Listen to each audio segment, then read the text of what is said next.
अय्यूब। अय्यूब की पुस्तक एक भले व्यक्ति के साथ घटी घटना का विवरण प्रस्तुत करती है, जिसे महाविपदा का सामना करना पड़ता है। उसके सभी बच्चों की आकस्मिक मृत्यु हो जाती है, उसकी संपत्ति का सत्यानाश हो जाता है और वो स्वयं एक घृणास्पद रोग का शिकार हो जाता है। इसके बाद लेखक काव्यात्मक संवादों की 3 श्रृंखलाओं द्वारा ये दर्शाता है कि अय्यूब और उसके मित्रों की इन विपदाओं के प्रति क्या प्रतिक्रिया है। अंत में परमेश्वर स्वयं अय्यूब पर प्रकट होता है।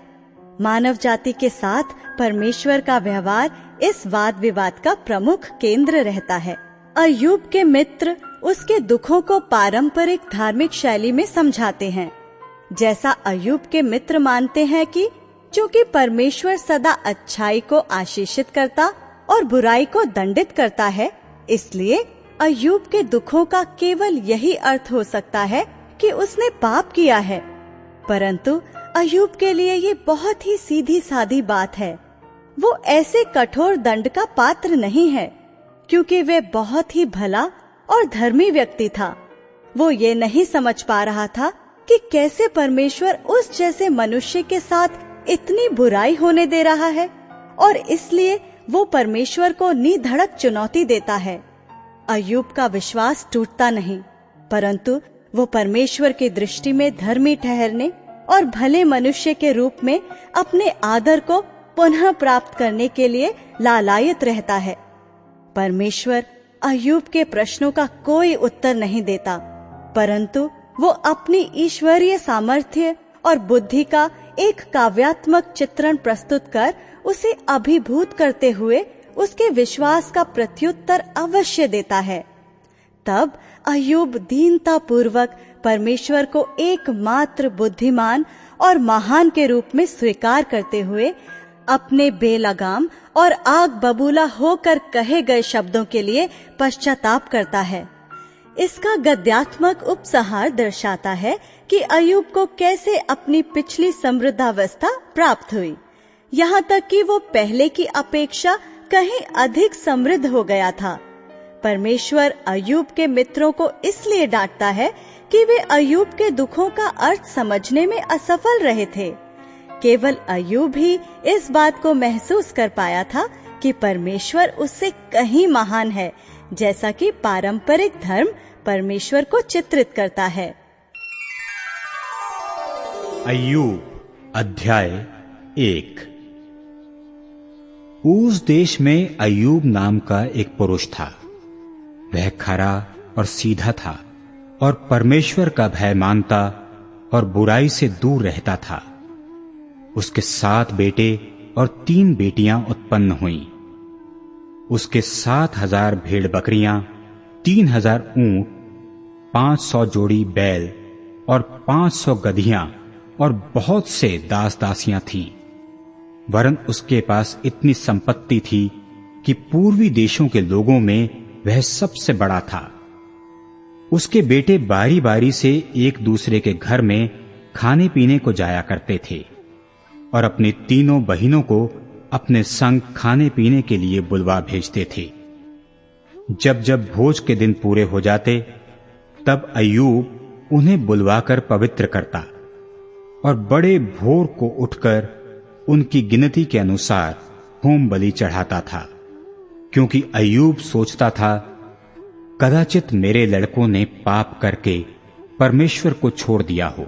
इसी रीति अय्यूब सदैव किया करता था।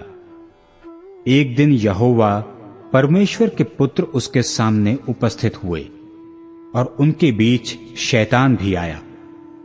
यहोवा ने शैतान से पूछा, तू कहां से आता है? शैतान ने यहोवा को उत्तर दिया, पृथ्वी पर इधर उधर घूमते फिरते और डोलते डालते आया हूं। यहोवा ने शैतान से पूछा, क्या तूने मेरे दास अय्यूब पर ध्यान दिया है? क्योंकि उसके तुल्य खरा और सीधा और मेरा भय मानने वाला और बुराई से दूर रहने वाला मनुष्य और कोई नहीं है। शैतान ने यहोवा को उत्तर दिया, क्या अय्यूब परमेश्वर का भय बिना लाभ के मानता है? क्या तूने उसकी और उसके घर की और जो कुछ उसका है उसके चारों ओर बाड़ा नहीं बांधा? तूने उसके काम पर आशीष दी है और उसकी संपत्ति देश भर में फैल गई है। परंतु अब अपना हाथ बढ़ाकर जो कुछ उसका है उसे छू, तब वह तेरे मुंह पर तेरी निंदा करेगा। यहोवा ने शैतान से कहा, सुन, जो कुछ उसका है वह सब तेरे हाथ में है, केवल उसके शरीर पर हाथ ना लगाना। तब शैतान यहोवा के सामने से चला गया। एक दिन अय्यूब के बेटे बेटियां बड़े भाई के घर में खा रहे और दाख मधु पी रहे थे। तब एक दूत अय्यूब के पास आकर कहने लगा, हम तो बैलों से हल जोत रहे थे और गधियां उनके पास चर रही थीं कि शबा के लोग धावा करके उनको ले गए और तलवार से तेरे सेवकों को मार डाला, और मैं ही अकेला बचकर तुझे समाचार देने को आया हूं। और वह अभी यह कह ही रहा था कि दूसरा भी आकर कहने लगा, परमेश्वर की आग आकाश से गिरी और उससे भेड़ बकरियां और सेवक जलकर भस्म हो गए, और मैं ही अकेला बचकर तुझे समाचार देने को आया हूं। वह अभी यह कह ही रहा था कि एक और भी आकर कहने लगा, कसदी लोग 3 दल बांधकर ऊंटों पर धावा करके उन्हें ले गए और तलवार से तेरे सेवकों को मार डाला, और मैं ही अकेला बचकर तुझे समाचार देने को आया हूं। वह अभी यह कह ही रहा था कि एक और भी आकर कहने लगा, तेरे बेटे बेटियां बड़े भाई के घर में खाते और दाख मधु पीते थे कि जंगल की ओर से बड़ी प्रचंड वायु चली और घर के चारों कोनों को ऐसा झोंका मारा कि वह जवानों पर गिर पड़ा और वे मर गए, और मैं अकेला ही बचकर तुझे समाचार देने को आया हूं। तब अय्यूब उठा और बागा फाड़ सिर मुड़ाकर भूमि पर गिरा और दंडवत करके कहा, मैं अपनी मां के पेट से नंगा निकला और वहीं नंगा लौट जाऊंगा। यहोवा ने दिया और यहोवा ही ने लिया, यहोवा का नाम धन्य है। इन सब बातों में भी अय्यूब ने ना तो पाप किया और ना परमेश्वर पर मूर्खता से दोष लगाया।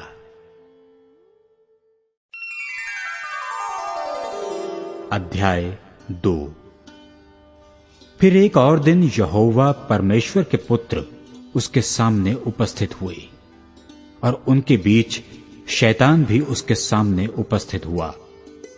यहोवा ने शैतान से पूछा, तू कहां से आता है? शैतान ने यहोवा को उत्तर दिया, इधर उधर घूमते फिरते और डोलते डालते आया हूं। यहोवा ने शैतान से पूछा, क्या तूने मेरे दास अय्यूब पर ध्यान दिया है कि पृथ्वी पर उसके तुल्य खरा और सीधा और मेरा भय मानने वाला और बुराई से दूर रहने वाला मनुष्य और कोई नहीं है? यद्यपि तूने मुझे बिना कारण उसका सत्यानाश करने को उभारा, तो भी वह अब तक अपनी खराई पर बना है। शैतान ने यहोवा को उत्तर दिया, खाल के बदले खाल, परंतु प्राण के बदले मनुष्य अपना सब कुछ दे देता है। इसलिए केवल अपना हाथ बढ़ाकर उसकी हड्डियां और मांस छू, तब वह तेरे मुंह पर तेरी निंदा करेगा। यहोवा ने शैतान से कहा, सुन, वह तेरे हाथ में है, केवल उसका प्राण छोड़ देना। तब शैतान यहोवा के सामने से निकला और अय्यूब के पांव के तलवे से लेकर सिर की चोटी तक बड़े बड़े फोड़ों से पीड़ित किया। तब अय्यूब खुजलाने के लिए एक ठीकरा लेकर राख पर बैठ गया। तब उसकी स्त्री उससे कहने लगी, क्या तू अब भी अपनी खराई पर बना है? परमेश्वर की निंदा कर और चाहे मर जाए तो मर जा। उसने उससे कहा, तू एक मूढ़ स्त्री सी बातें करती है। क्या हम जो परमेश्वर के हाथ से सुख लेते हैं दुख ना लें? इन सब बातों में भी अय्यूब ने अपने मुंह से कोई पाप नहीं किया। जब तेमानी एलिपज और शूही बिल्दद और नामाती सोपर, अय्यूब के इन 3 मित्रों ने इस सब विपत्ति का समाचार पाया जो उस पर पड़ी थी, तब वे आपस में यह ठानकर कि हम अय्यूब के पास जाकर उसके संग विलाप करेंगे और उसको शांति देंगे, अपने अपने यहां से उसके पास चले। जब उन्होंने दूर से आंख उठाकर अय्यूब को देखा और उसे पहचान न सके, तब चिल्लाकर रो पड़े और अपना अपना बागा फाड़ा और आकाश की ओर धूल उड़ाकर अपने अपने सिर पर डाली। तब वे 7 दिन और 7 रात उसके संग भूमि पर बैठे रहे, परंतु उसका दुख बहुत ही बड़ा जानकर किसी ने उससे एक भी बात ना कही।